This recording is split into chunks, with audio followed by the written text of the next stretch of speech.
If you look at Swami Vivekananda, what do you see? Three things. One is enormous courage, fearlessness. Second is the picture of young Indian.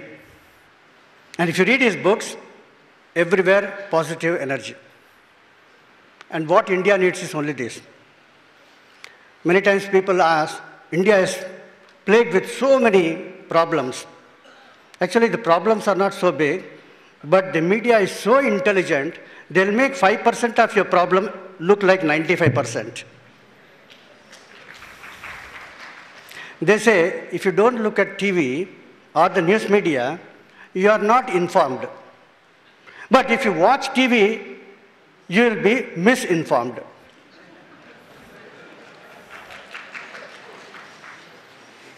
Now that I am in the midst of, suddenly was told that Gopi Chand is here, why I consider him is another icon of the youth.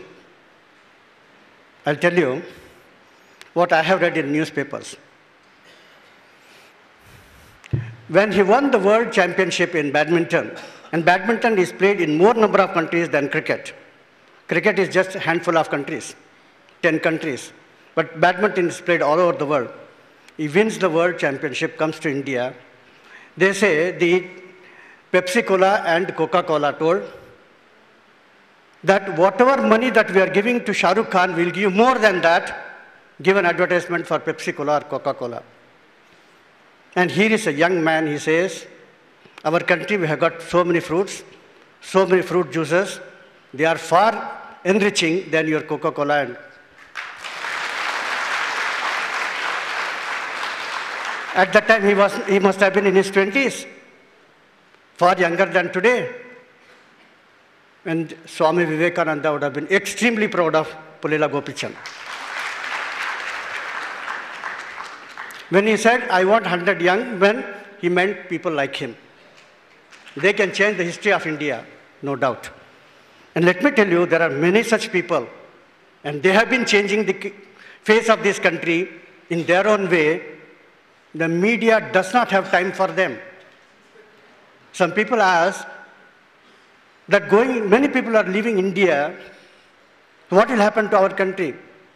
The number of people who leave India are less than 1%. Do you mean to say that this 1% who are leaving India are going to capsize the boat that is having 95% Indians? No. But if you want your sons are going, you tell them one story. You know, there is a person called Sharad Kumar Dikshit.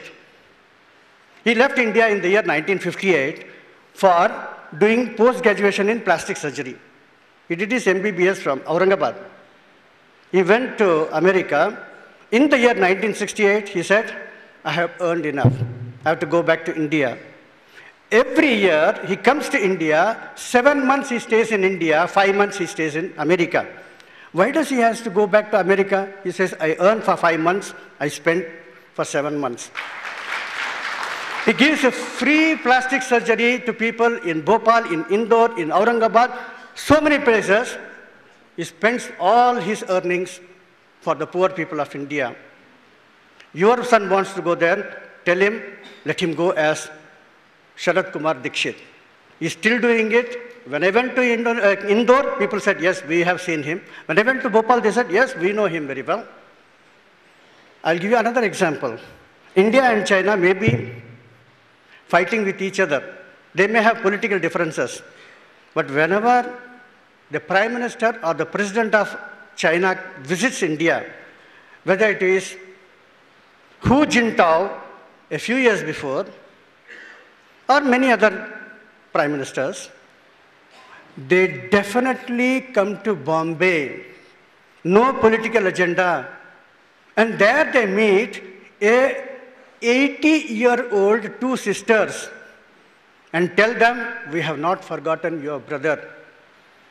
Why is it that they take one extra day, come to Bombay from Delhi, meet these two ladies and say that we have not forgotten your brother? Who is that great person?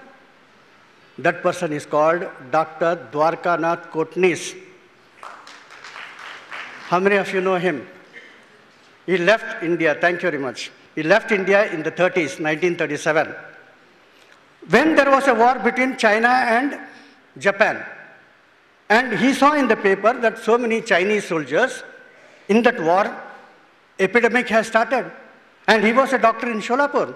He said, I am a doctor, and people are suffering, I will go there. Many people told, don't go there. War is going on. The Japanese will think that you are a spy of the Chinese, they will kill you. The Chinese will think that you are a spy of the Japanese and they will kill you. And you know neither of these languages. And their food habits, their living habits, everything is different. And in a war-torn place, how will you live? How will you survive? He said, I know only one thing. There are 100 reasons for not going, but there's only one reason for me to go. People are suffering, I am a doctor, I must go. He went there, he did not return. He died in 1945 at the war front. Chinese government has brought out special stamps on him on 2 different occasions. The place where he died, there is a big memorial for him. There are streets named after him. And even today, the resident of the Prime Minister of China comes to the 2 sisters and tell them, we have not forgotten. So this is what Swami Vivekananda said, I want such 100 people. So nowadays, a lot of things are happening in the TV, and people think that that is real India. I don't know what is real India and what is real Bharat. But Swami Vivekananda spoke the language of the Vedas, he spoke the language of the Upanishads, spoke the language of Valmiki and Vedavyasa, and yet he related it to the most educated people in Harvard University, to the most elite people of Chicago. So, India is one such country where knowledge goes from the past, through the present, to the future. If you have forgotten your past, you have no redemption. You have to go from the past to the ancient wisdom that India has can guide us forever. Once a young man said, with so many problems, I don't see any future for India. I said, are you really concerned about India? Yes. Can you give some time? Oh, I don't have time. I'm very busy. Then what is that concern you have? How much time you can give? Can you give 10 minutes? And he said, yes, I can give 10 minutes. It is enough. Take Swami Vivekananda's book, read for 5 minutes. Close it, meditate for 5 minutes. I can guarantee you, in 1 year, you will be a different person. When you change, India will also change. Swami Vivekananda stands for youth. He stands for positive achievements. I'll give you a few achievements of the younger generation. These days, the young generation, they are very comfortable with iPhone, iPod, applications, etc. What is the application that is going around the world in a very fast way? It is called Catch Me Cop. Do you know that? It is one of the Android applications. Who made it? A 10-year-old boy from Chennai, Shravana Kumar. He has made 3 applications. Catch Me Cop, it educates you about the geography of the world. Another one is Alphabet. It teaches you some 50 different languages. And third one is Let Me Pray. Not P-R-E-Y. That is what the foreigners have brought here. What he means is P-R-A-Y. You must distinguish between Indian prayer and the foreign prayer. So there also you have got multiple choices. A 10-year-old boy makes it. And more than 100,000, more than 1 lakh clicks within a month. This is the brain of India. There was another boy in the TV you saw, a 4.5-year-old boy is running and running and running. 65 kilometers he ran, Budhya Singh. It's a world record. All the people who are jealous of India, they clamped on him that this is child abuse, this is this abuse and that abuse, and the future was crushed to pieces. when Bill Gates is walking on the street and by mistake, a check of $10,000 falls down. He has signed it and it's an open check. Do you think he'll come back and pick it up? He says, in the time that I come back and pick up, I can make 10 times more money. So let it go. Such a person, busy person, comes all the way to Bangkok and spends half a day with one 5-year-old boy. His name is Ajay Ravi Puri. He is from Hyderabad. I'm saying this because he's from Hyderabad. What is the specialty of this Ajay Puri? Just 5-year-old boy. And to reach Bangkok from Seattle or from San Francisco, he would have spent 2 days coming and going. That apart, why does he spend such time with him? Because at that age of 4, this young boy, he can play with all the product that Microsoft has invented, whether it is Word or Excel or even Facebook. He can handle very comfortably. He said, such a small boy. And then at the end, he said, I'm to make him the youngest executive in the world. He gave him 1 day's salary as gift to that boy. India is full of such great talents. I told you some talent in India and some talent overseas. There are many talents in India. When I say overseas, people think, oh, all are overseas. Nothing is happening in India. So a lot of things are happening in India also. If you take in America, if you go by there's something called spelling bee. You have heard of that? It's a competition on English language. And there, you have to give the spelling of most difficult words. Some of those words have come from French, from German, from Latin. No, still they have to answer. Last 10 years, if you see the record, the first prize, the second prize, the third prize always goes to Indians. People used to say, the first generation people who migrated to America, they were from IIT and IIM. But what about their children? They'll be deaf.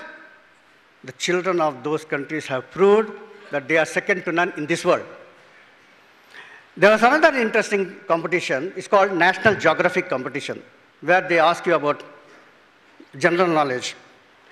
And they hold it at the school level, at the district level, at the provincial level, and then finally it comes to the America level. So when it came to the final, they invited a very, very important personality. All that personality has to do is sit in front of a computer, press the button. The computer will generate the questions. The person who conducts need not know the answers. He has to just read out and ask those people. Whom did they call? They called the president, Barack Hussein Obama. And what does he see? After all the elimination rounds, finally 4 students are there in the race, and all 4 of them are Indians. You get into the internet and see their names, you may find somebody related to you. So things are happening at breathtaking pace all over the world. Again, I'll come back to this subject a little later. Coming to Swami Vivekananda, this is the year we are carrying the message of Swami Vivekananda to every nook and corner of India. And in this noble task, all of you are engaged.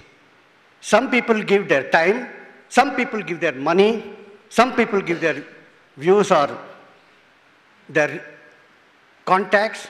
Whatever resources you are having, please give. This is the time. If you think that India is plagued with so many problems, but we also have the answer. The answer is Swami Vivekananda. For another 100 years, for all the problems of India and the world, the answer is only one thing, Vivekananda. The more we understand, all the problems will disappear. He said, carry the message of Sita and Savitri to the local masses. And the unfortunate incident in Delhi, that rape would not have taken place. From all our textbooks, Sita and Savitri has vanished. And now we are shouting that rape, those who commit rape should be killed or should be hanged. But why did you not teach them about Savitri? Why don't you go the positive way? Why always react afterwards? In our history, we only teach about wars. We only teach about the kings and the cabbages. This is the land of great seers and sages.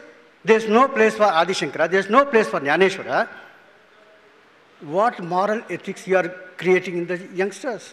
And then you shout that we want solution for this. You think legal is the only way to solve the problem? No. You open the books of ancient wisdom, you open the books of great sages and seers, and you will see the jails in India will go empty. We have the answers, we don't have the political will to implement it.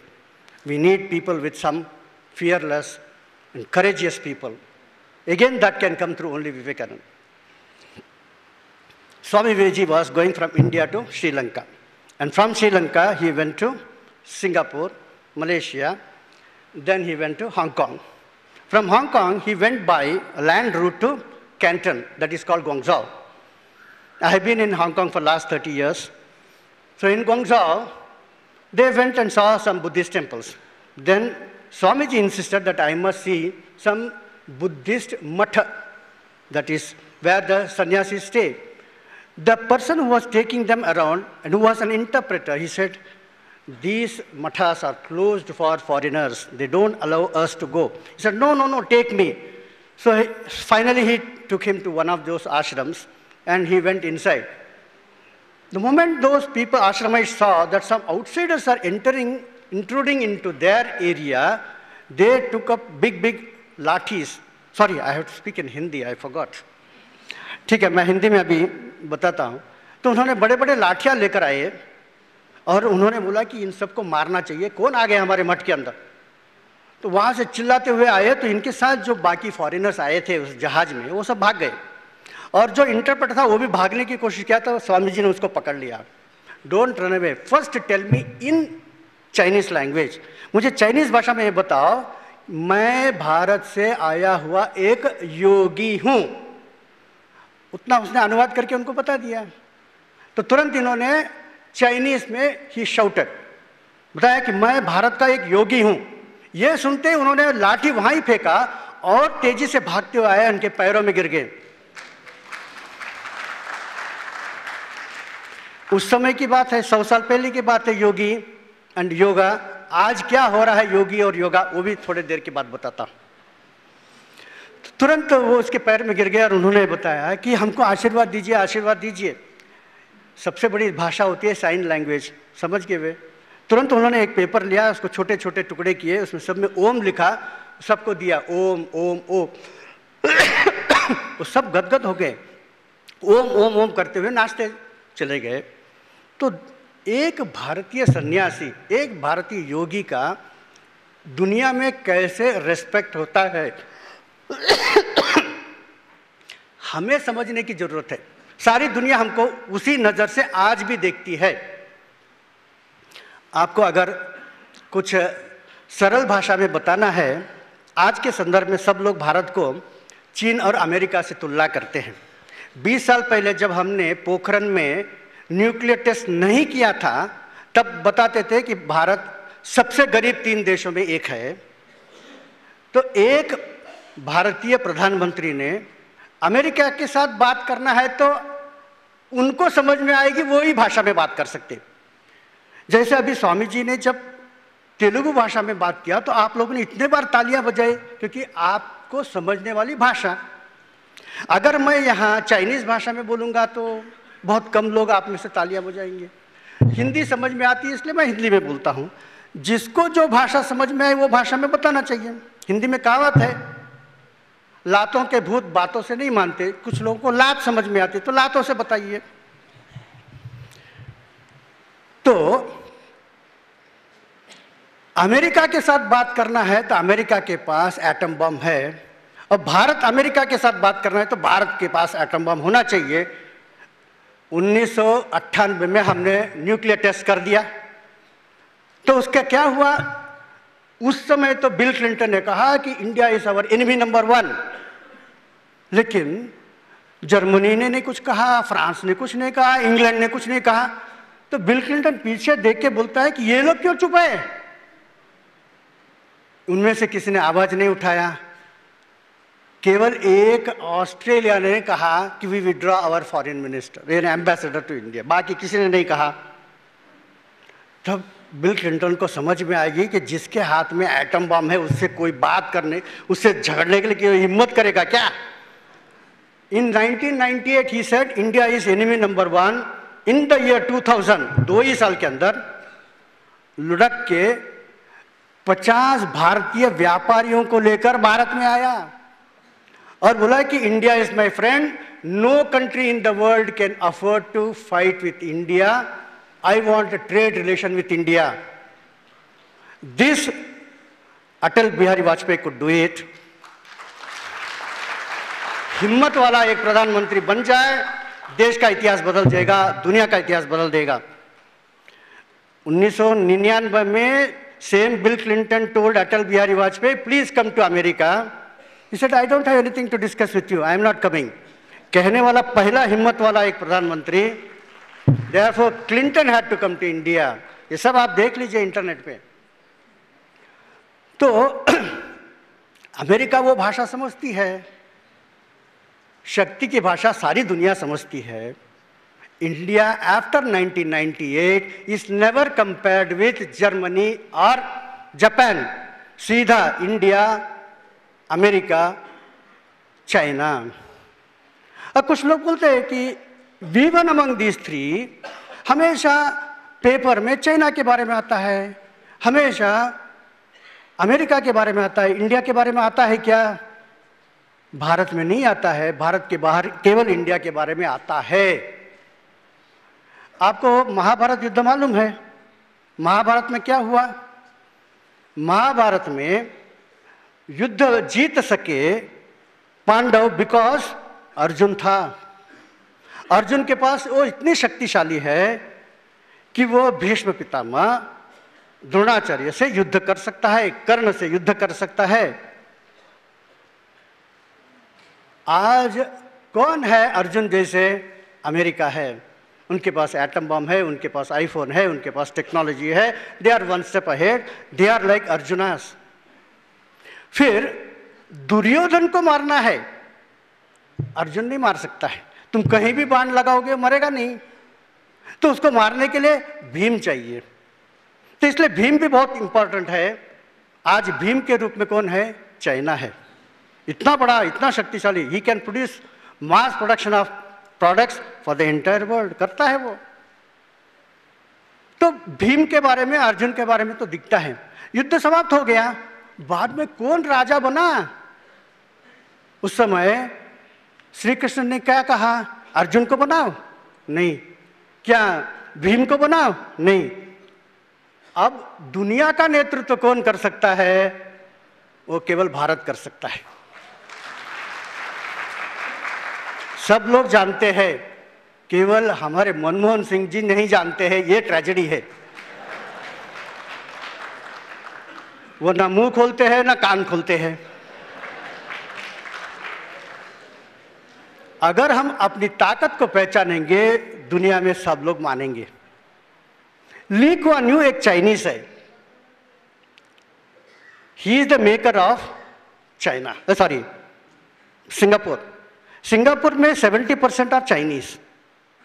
वो Chinese origin का Lee Kuan Yew, any overseas president and prime minister of Chinese origin, he has the status of a cabinet minister in China. जैसे वो China के अंदर जाएगा तो उसके लिए एक कैबिनेट मिनिस्टर के लिए जो प्रोटोकॉल होता है, एम्बेसडर गाड़ी आ जाएगी उसको ले जाने के लिए, वगैरह वगैरह।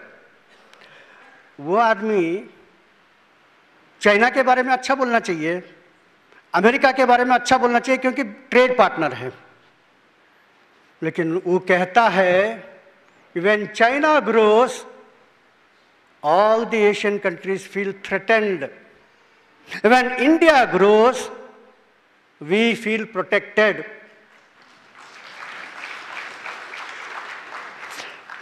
यह है धर्मराज युधिष्ठिर का रोल।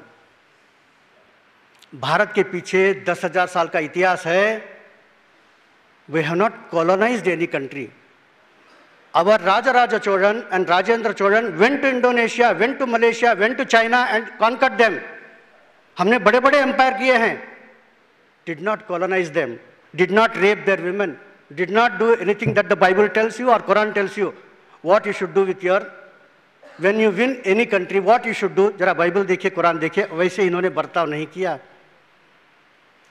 तो India has a history. Even when you win the hearts of the people।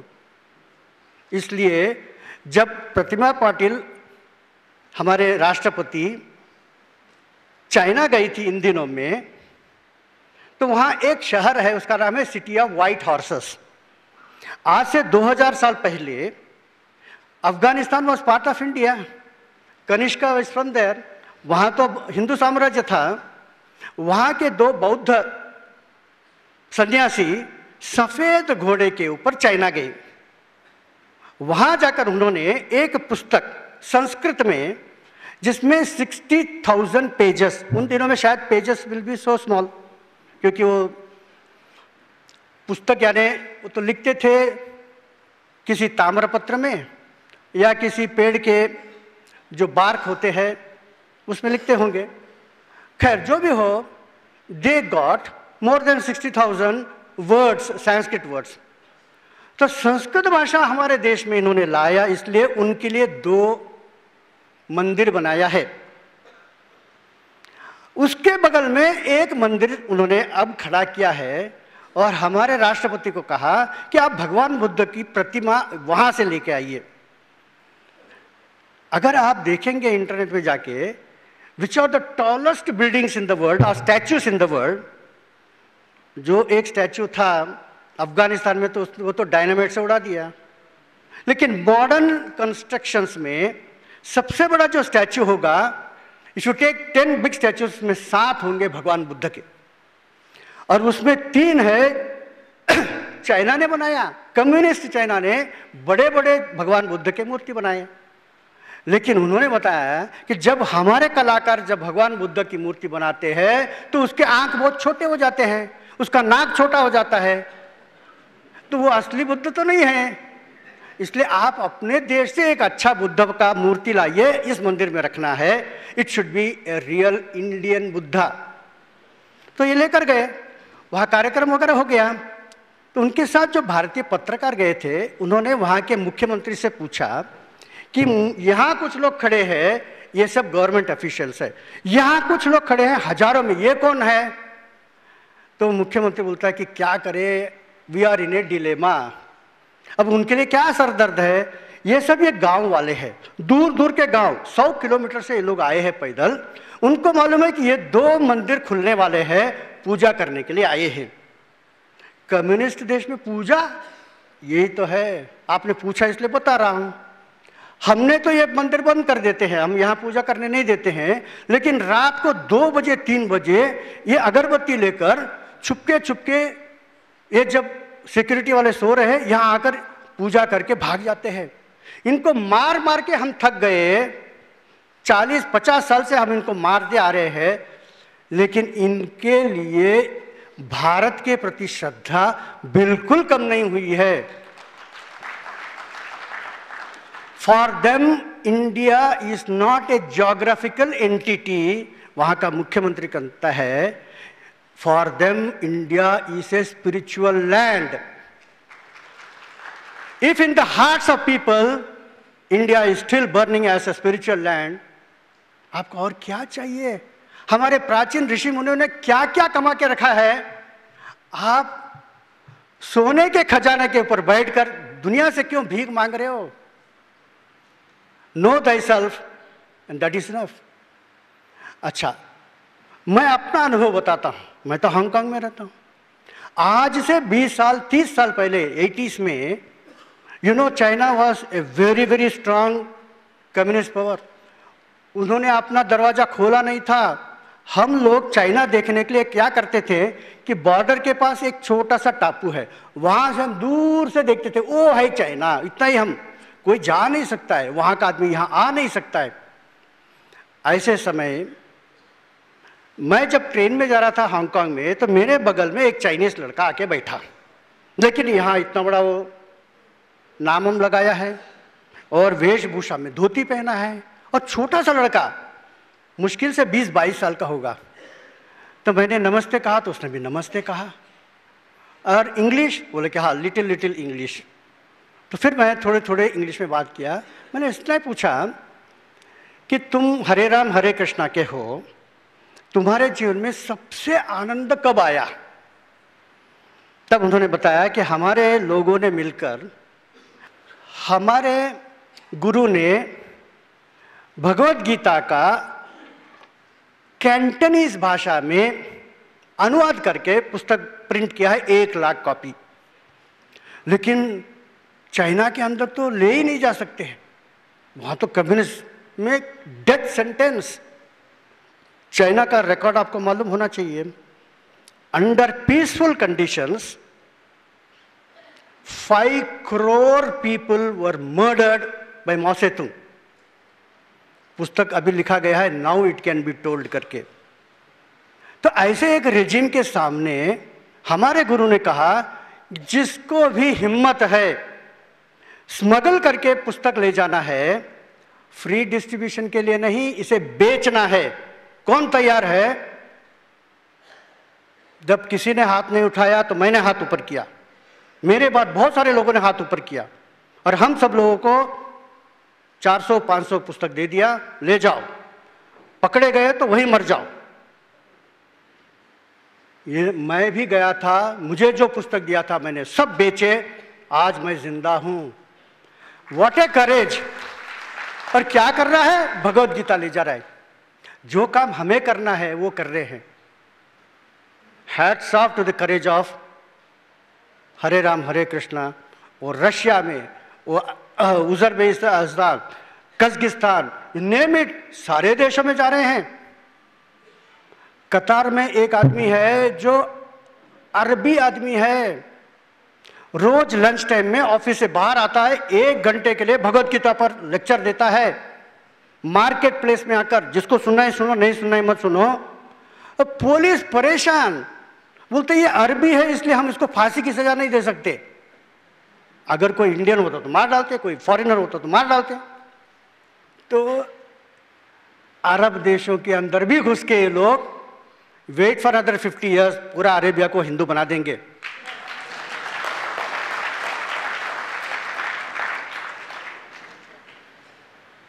मैंने कुछ साल पहले इन द ईयर 2001 एक लेक्चर में बताया कि wait for other 50 years the president of America will be a Hindu. तो लोगों ने मुझे बताया कि Ravi Kumar you are making political statements. तो बोला कि if you don't agree with me I don't want to discuss, come back to me after 2 years, make a study and then tell me. 1 साल के अंदर मेरे पास आया, Ravi Kumar I fully agree with you, wait for 50 years is too long, wait for another 20 years the president of America will be a Hindu। मैं अभी बता रहा हूं, आज के पेपर में क्या लिखा है देखा? एक गर्ल तुलसी गब्बार्ड, किसी ने उसका फोटो देखा है क्या आज today's paper? Right. What does she carry in her hand while taking oath? Bhagavad Gita. And she is not an Indian, मालूम है आपको? She is from Hawaii, she is not an Indian, she is of American origin, white origin, practicing Hindu। उसको देखकर एक Indian छोटी बच्ची ने कहा कि जब मैं स्कूल में जाती हूं, मैं बताती हूं कि मैं हिंदू हूं, तो लोग मुझे चिढ़ाते हैं, अरे you got a monkey god, you got a donkey god, you got a elephant god, what is this your language? You have got so many gods। But ever since Tulsi Gabbard has won the election, and she is not an Indian, but she is practicing Hindu, I feel immensely proud। I will challenge any American, बोलती है वो। Things are changing very fast, breathtaking। एक आदमी है वहाँ, Thomas Friedman, उसके बहुत सारे लेख इंडियन न्यूज़पेपर्स में आते रहते हैं। He writes on variety of subjects, he writes in New York Times। उसके 2 बातें मैं बताता हूं। एक पहले उसने बताया कि when I was a small boy जब खाना खाते मैं कुछ फेंकता था तो मेरे माता पिता मुझे डांटते थे. Think of the poor people in India. They don't have anything to eat and you are throwing away. When I was small, India was a poor country.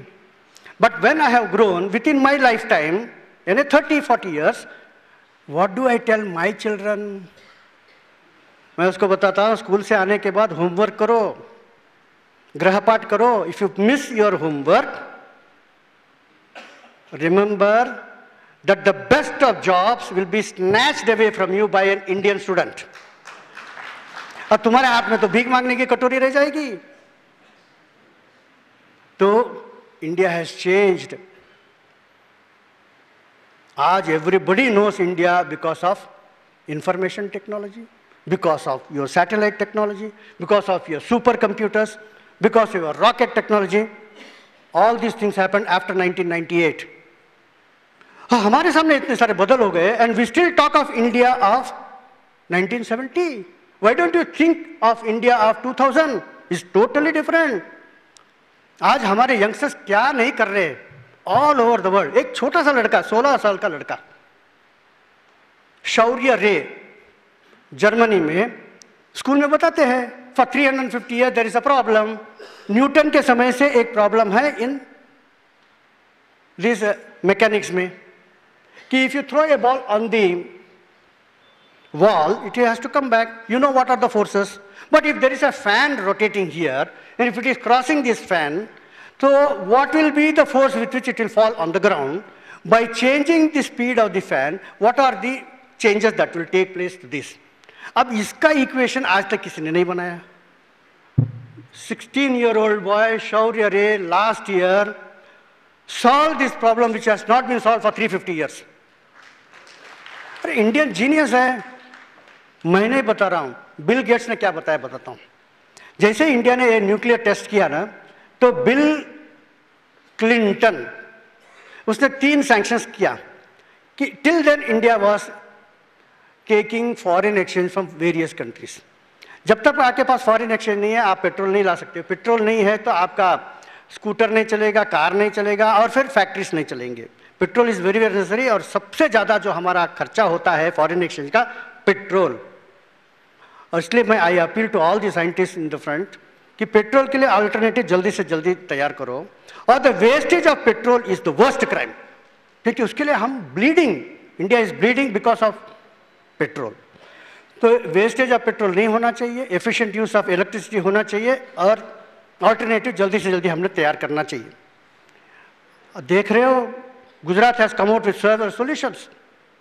So walk on the path of Gujarat and you will rise at 13% rate of growth. तो उस समय उसने एक sanction की, no country in the world will give a single dollar as loan to India. तो IMF नहीं, फिर world bank नहीं, कोई पैसा नहीं देगा. अभी भारत क्या करेगा? भारत के पास एक बहुत बड़ी ताकत है, वो है overseas Indians. Atalji appealed to the overseas Indians and said, I have printed bonds called India Resurgent Bond. And urgently I need $2 billion to purchase this petrol. Foreign लोगों ने 10 दिन के अंदर $4 billion इंडिया में डिपॉजिट कर दिया. It was a slap in the face of Bill Clinton. खत्म India. और उसके बाद Atalji's innovative ideas with the business people. Today we have got surplus. $300 billion हमारे पास पड़ा है. Where to keep this money is the headache of the finance minister. From a borrowing country he changed it into a lending country. एक दूसरा बोला है उसने कि no scientific instrument will be sold to India. कोई चिंता नहीं. हमारे साइंटिस्ट ने बताया कि हम किसने बोला कि क्रायोजेनिक इंजन रशिया से खरीदना है. ये सब give us the chance, we can change. और उन्होंने ये सब कर दिया इंडिजिनियस मेथड में. चांद तक पहुंचने वाले 4 देश में भारत, सुपर कंप्यूटर भारत, बहुत सारी चीज़ों में भारत बहुत आगे है. और Agni 5 we set 5000 kilometre. Immediately you know what Chinese defence minister said, no India is hiding facts, it has got a range of 8000 kilometres. All indigenous scientist. ये कोई हार्वर्ड यूनिवर्सिटी में जाके नहीं आए. PK Iyengar is from an ordinary village from Kerala. Abdul Kalam was from a village in Kanyakumari. तो ये लोग भी देश की भविष्य कर सकते हैं, इसलिए we have got enough talents. Third one के लिए मैं आ रहा हूँ। Third sanction against India was I will not give a single visa to an Indian. इससे हमें क्या नुकसान है? Kasturi Rangan is one of the greatest scientist in telephotography. In last 50 years only 4 people have been recognised as great scientist in telephotography. उसमें एक है doctor कस्तूरी रंगन, उसको भी वीजा नहीं दिया। हम लोग कहते हैं कि नरेंद्र मोदी को नहीं दिया, लेकिन इसको क्यों नहीं दिया? और लोग मुझे बार बार पूछते हैं कि you go to so many times America, why Narendra Modi is not given visa? I tell you why he is not given visa little letter. तो इधर क्या हुआ, एक भी इंडियन को अमेरिका में आने के लिए वीजा नहीं देंगे बताने के बाद the big industrialist in America they started shivering. वहां एक और बिल है, बिल क्लिंटन एक तो पागल है, वो गाना है ना, बिल तो पागल है। ये वहां दूसरा एक बिल है, बिल गेट्स, वो तो समझदार है। वो वैसे IBM है, वहाँ डेल कंप्यूटर है, वहाँ ह्यूलेट पैकार्ड है, वहाँ स्टैंडर्ड चार्टर्ड बैंक है। इसके सारे जो CEOs है, इसके जो चेयरमैन है, वो सब एकत्र आए, सीधा बिल क्लिंटन के पास गए। If you will not, first 2 condition that's up to you, but India से हर साल 80,000 Indian young Indians have to come to America to keep the economy of America running. If they don't come, we will be in shambles. आज हम दुनिया में compete कर रहे हैं चाइनीज से, जापानीज से, इंग्लिश से, तो हमको एक नंबर पे रहना है हमारे कंपनी को, तो we need Indian intelligence. Without this Indians, तो उन्होंने बोला कि तुमको तो चीप लेबर चाहिए, अफगानिस्तान से ले लो, you take it from Philippines, you take it from Pakistan, they are all banana countries. तब बिल गेट्स का एक फेमस स्टेटमेंट है, my product is sold all over the world. दुनिया भर के लोग मेरे कंपनी में काम करते हैं, मैंने सबको टेस्ट कर लिया है। The most intelligent people in the world are Indians. यही बात तो थॉमस फ्रीडमैन कह रहा है, वही बात बिल गेट्स कह रहा है, सब लोग कह रहे हैं we want Indians, made by Indian. ये कहने के बाद प्रोडक्ट बिकता है, नहीं तो नहीं बिकता है। तो आज हम ऐसे एक चमत्कारिक दुनिया में है और हम पाकिस्तान से डर रहे हैं। अरे इस पाकिस्तान को हमारे देश का एक फैमिली, अंबानी फैमिलीज, 2 भाई है, क्या नाम है, अनिल अंबानी, मुकेश अंबानी, इन दोनों के जो पैसे हैं उसको टोटल करोगे, they can purchase the entire stock exchange of Karachi and still they will have billions of dollars. अरे एक फैमिली पाकिस्तान को खरीद सकता है और तुम वहां के लोगों से और उस फिलॉसफी से डरते हो। 17 बार मोहम्मद गजनी भारत में आके लूटा। Today Afghanistan must be the richest country in the world. अरे वो तो सड़ रहा है, वहां भी रास्ते हमारे इंडियन इंजीनियर्स बना रहे हैं, उनको भी खाना हम लोग खिला रहे हैं। ऐसे फिलॉसफी वाले आपको डरा रहे हैं कि we are 25 crores, you are 100 crores, remove the military, remove the police, we will finish. ये क्या है, पागलपन है। तुम तुम्हारे देश में कुछ नहीं कर सकते हो। यहाँ because of military and police only you are able to make this statement. उसको निकाल दो और तुम एक स्टेटमेंट करके देखो।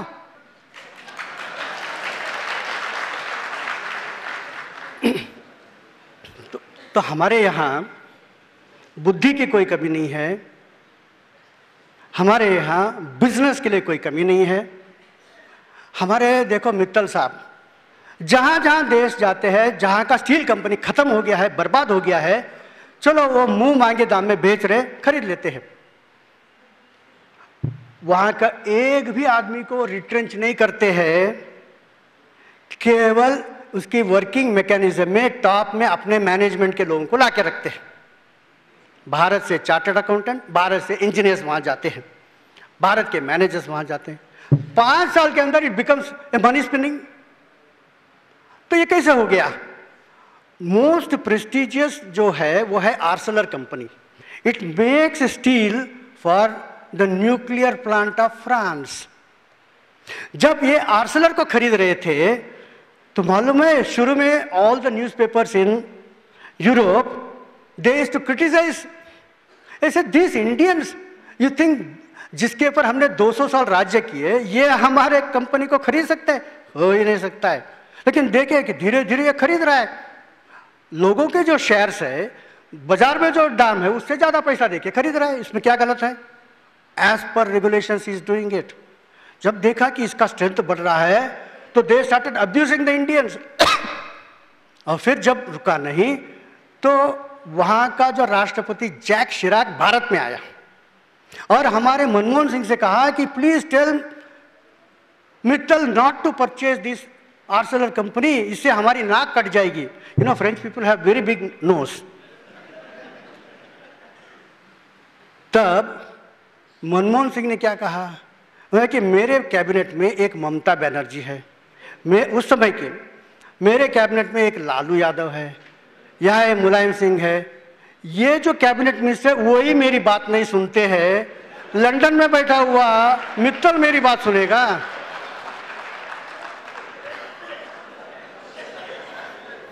दुनिया देखती रही, हमने आर्सेलर खरीद लिया। If tomorrow the nuclear plants anywhere in the world want special steel, they have to approach Mittal. फिर बाद में within a few month हमारा जो टाटा है उसने कोरस कंपनी को खरीद लिया। Corus is Anglo Dutch company. England में बहुत सारे देश है, लेकिन बिजनेस एक्यूमेंट किस में है? तो इंग्लिश मैन में है और डच हॉलैंड में है। उनकी कंपनी को खरीदना, हाइट ऑफ बिजनेस इंटेलिजेंस। फिर देखते देखते जगुआर भी खरीद लिया, प्रेस्टिजियस कार है, लैंड रोवर को खरीद लिया। टाटा ने क्या नहीं खरीदा? टेटली को खरीद लिया।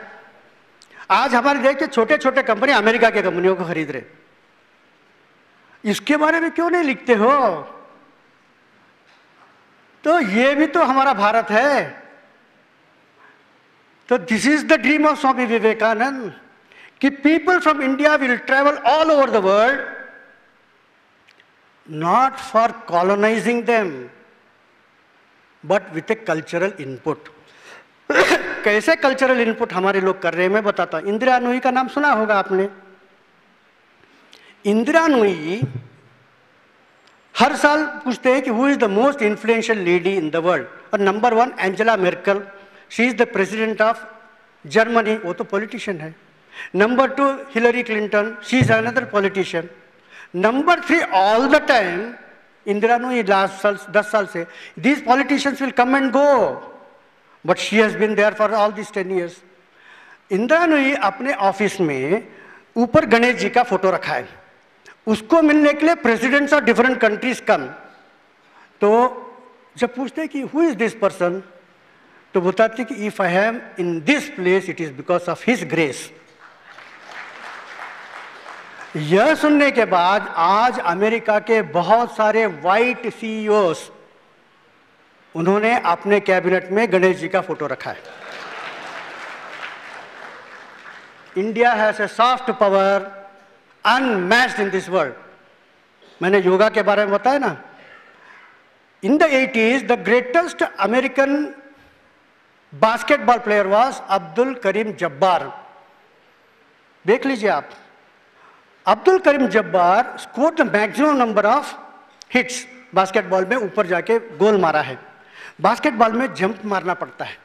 जो आदमी 5 साल जंप मारेगा उसका नी कैप खत्म हो जाता है, बदलना पड़ता है। और ये 10 साल से खेल रहा है, कुछ नहीं हुआ।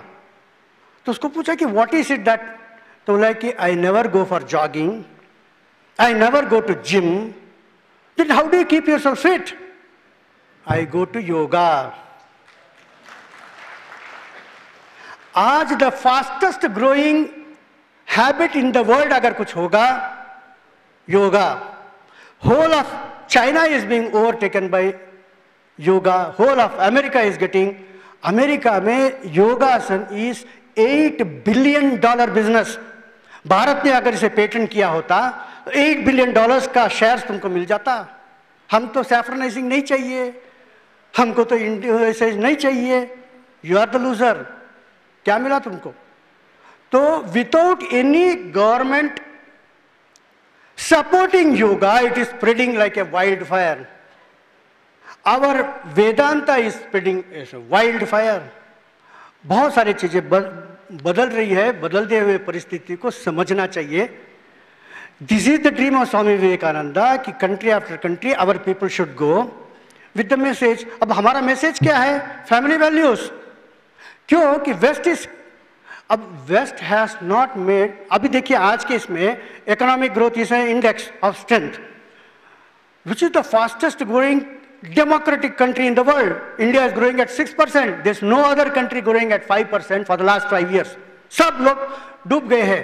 ग्रीस डूब गया है. जैसे Europe has gone to pigs.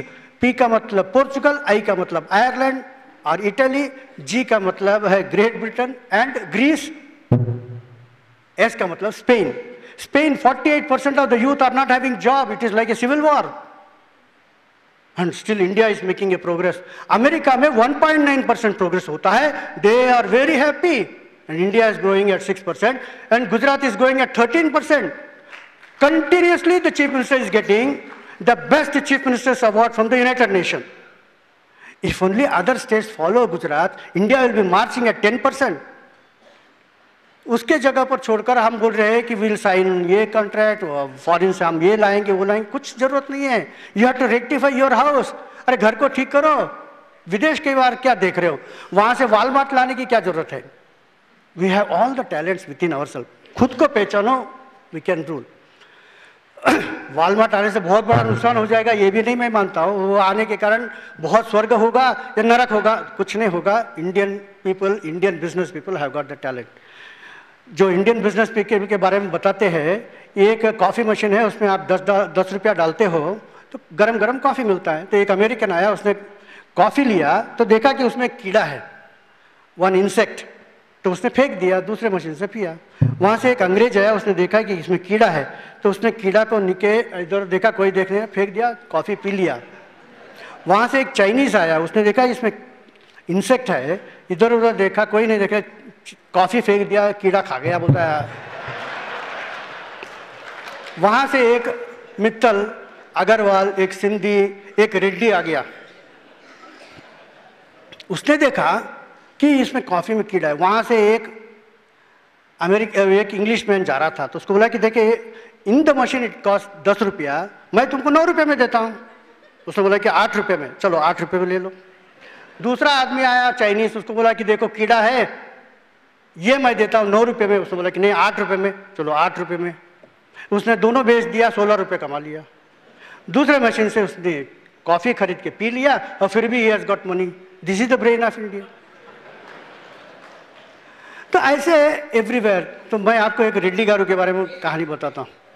Microsoft ने बताया कि अभी अफगानिस्तान से तो हम निकल जाए, सॉरी अमेरिका ने बताया अफगानिस्तान से हमें निकलना है लेकिन अफगानिस्तान को डेवलप करना है. तो माइक्रोसॉफ्ट ने बोला कि हमको अफगानिस्तान को डेवलप करना है, हम 2 माइक्रोसॉफ्ट एक्सपर्ट्स को वहाँ भेजना चाहते हैं, जिसको भी नौकरी चाहिए आ जाइए. आजकल अमेरिका में अनएम्प्लॉयमेंट इज सो बिग, तो 10,000 लोग आ गए. अब 10,000 लोगों का इंटरव्यू लेके तुम क्या कर सकते हो? तो वो जो माइक्रोसॉफ्ट का मैनेजर था उसने बोला कि 10,000 लोगों को तो इंटरव्यू नहीं ले सकता. उसने बताया कि those who don't know Microsoft Word, Excel etcetera can go. तो 5,000 लोग चले गए. लेकिन वहाँ एक रेड्डी गारू बैठा था, उसने सोचा कि मुझे तो नहीं आता है वर्ड एक्सेल वगैरह, लेकिन मैं बैठूंगा, मुझे नौकरी चाहिए. तो थोड़ी देर के बाद उसने पूछा अभी 5,000 लोगों का जिनको C++ नहीं आता है वो चाहिए. इसने सोचा कि मुझे तो आता नहीं है लेकिन लेट मी सिट डाउन. तो वो दोनों वो और 2,000 लोग चले गए. फिर ऐसे उसने कहा एक एक ऐसे पूछते पूछते आखिरी में उसने पूछा है कि those who don't no Afghani language please leave. तो सब लोग चले गए, एक ही एक आदमी, 2 लोग बैठे हैं. उसमें ये रेड्डी, इसने बोला कि मुझे ना अफगानिस्तान आता है लेकिन क्या करूं, नौकरी चाहिए, बैठे देखेंगे. तो वो माइक्रोसॉफ्ट ने बोला कि both of you know Afghan language, speak in Afghani language. तो जो हमारा रेड्डी गारू था उसने क्या बोला मैं बताता हूँ.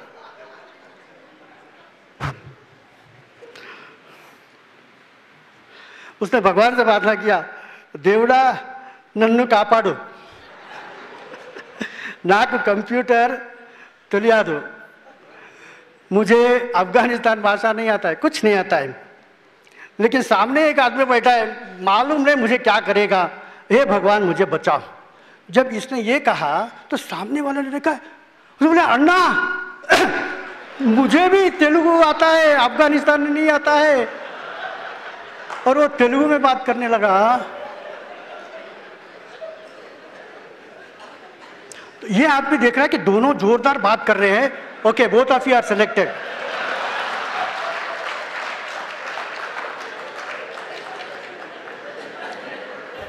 If you find any Telugu person missing in any village, you don't have to search him in Hyderabad.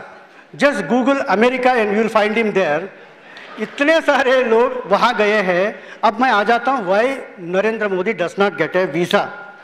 देखो, हैदराबाद से एक सॉफ्टवेयर का आदमी अमेरिका में गया, स्टारबक्स में चाय पी रहा था, कॉफ़ी पी रहा था, उसका भाई भी वहाँ था। भाई वहाँ बैठे हैं और ये हैदराबाद में बैठा है, बैक ऑफिस होता है। तो वहाँ सामने एक आदमी, दूसरा आदमी आके बैठा, बातचीत वगैरह किया। तो what are you? I am good in software. ठीक है, I am looking for a software engineer, can you join my company? Sir, why should I join my company? My brother is here, I am there, we are very happy. नहीं, I will give you 10,000, I will give you this. बोलते जा रहा है, I will give some more money, I will give you some more dollar. तो उसका छोटा भाई ने बोला कि let us try for 1 year, 1 साल के नौकरी ले लो। तो इसने बोला ठीक है, I will under one condition, I will work here for 1 year, और वहाँ मेरा जो भाई का लड़का है उसको बिठा देता हूँ, नो प्रॉब्लम, हैदराबाद भी चलते रहेगा, ये भी चलते रहेगा। वो आदमी ने क्या सोचा, इसको मैं तो केवल 1.5 गुना पैसा दे रहा हूँ, मेरे पास दो जो अमेरिकन उल्लू के पट्टे बैठे हैं ना, उस दोनों को निकाल दिया उसने और इसको रख दिया, इसको डबल काम दिया। So the owner is also making profit and this man is also profiting. One Indian engineer goes, 2 American engineers lose their job. One Indian doctor goes, 2 American doctors lose their job. Bill Clinton हो या George Bush हो या barrack Hussain Obama हो, वो क्या सोचता है कि एक पॉलिटिशियन भारत से आएगा तो मेरा क्या होगा? Don't give visa to Narendra Modi.